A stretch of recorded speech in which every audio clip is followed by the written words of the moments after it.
Hello hello, নমস্কার।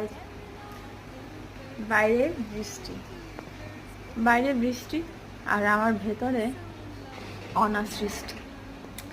মানে কি বলবো, মানে কি যে বলবো আমি, ভেতর থেকে কথা আসতেছে, আসতেছে না। মানে কি বলা উচিত আমার, আমি তাও বুঝতে পারতেছি না। যে মানে ভেতরেই কথাগুলো রয়ে যাচ্ছে, আমি কোনোভাবেই এক্সপ্রেস করতে পারতেছি না। না ক্যামেরার সামনে অনেক সময় আমার হয় কি, কখনো খুব খারাপ লাগে আমি ক্যামেরার সামনে ক্যামেরাটা ধরি আর বক বক বক বক করতে থাকি। সেগুলো অবশ্যই পোস্ট করা হয় না। আর না হলে ডায়েরি নিয়ে বসি। আজকে 2 দিন কি 3 দিন, তা বলা ভুল হবে, 1 সপ্তাহ ধরে আমি ভাবতেছি যে ডায়েরিটা নিয়ে বসি, আমার যা যা মনে হচ্ছে আমি সব লিখি, কিন্তু কিচ্ছু লিখতে পারতেছি না, ডায়েরি নিয়ে বসতে পারতেছি না। আর কি বলবো বলো।